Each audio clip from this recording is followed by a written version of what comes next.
करवा चौथ की आप सभी को हार्दिक शुभकामनाएं। करवा चौथ का पर्व कार्तिक मास की कृष्ण पक्ष की चतुर्थी तिथि को मनाया जाता है। इस दिन विवाहित स्त्रियां निर्जला व्रत रखती हैं और शाम के समय करवा माता और चंद्रमा की पूजा करती हैं। साथ ही व्रत कथा सुनती हैं। व्रत कथा सुनने से ही व्रत का पूर्ण फल प्राप्त होता है। तो आज के वीडियो में मैं आपको करवा चौथ की 4 व्रत कथाएं सुनाने जा रही हूँ। कृपया कर पूरी कथा को सुने, क्योंकि अधूरी कथा सुनने से दोष लगता है। करवा चौथ व्रत की पहली कथा। एक साहूकार था जिसके 7 बेटे थे और 1 बेटी थी। सातों भाई व बहन एक साथ बैठकर भोजन करते थे। एक दिन कार्तिक की चौथ का व्रत आया तो भाई बोला कि बहन आओ भोजन करें। बहन बोली कि आज करवा चौथ का व्रत है, चांद उगने पर ही खाऊंगी। तब भाई ने सोचा कि चांद उगने तक बहन भूखी रहेगी, तो एक भाई ने दिया जलाया, दूसरे भाई ने छलनी लेकर उसे ढका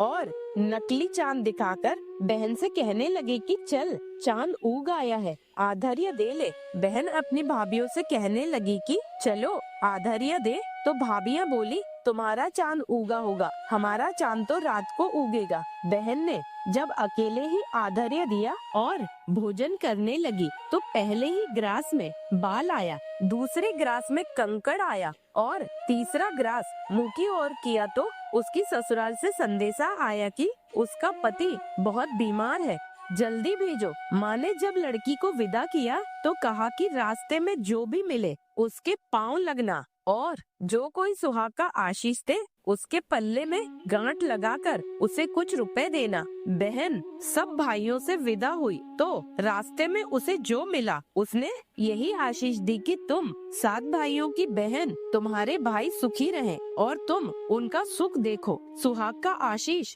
किसी ने भी नहीं दिया। जब वह ससुराल पहुंची तो दरवाजे पर उसकी छोटी ननद खड़ी थी। वह उसके भी पाँव लगी तो उसने कहा कि सुहागिन रहो, सपूती हो। तो उसने यह सुनकर पल्ले में गांठ बांधी और ननद को सोने का सिक्का दिया। जब भीतर गई तो सास ने कहा कि पति धरती पर पड़ा है, तो वह उसके पास जाकर उसकी सेवा करने के लिए बैठ गई। बाद में सास ने दासी के हाथ बची खुची रोटी भेज दी। इस प्रकार से समय बीतते बीतते मृगशीर मार्गशीर्ष की चौथ आई तो चौथ माता बोली करवा ले भाइयों की प्यारी करवा ले। लेकिन जब उसे चौथ माता नहीं दिखाई दी तो वह बोली हे माता, आपने मुझे उजाड़ा तो आप ही मेरा उद्धार करोगी, आपको मेरा सुहाग देना पड़ेगा। तब उस चौथ माता ने बताया कि पौष की चौथ आएगी, वह मेरे से बड़ी है, उसी से सब कहना, वही तुम्हारा सुहाग वापस देगी। पौष की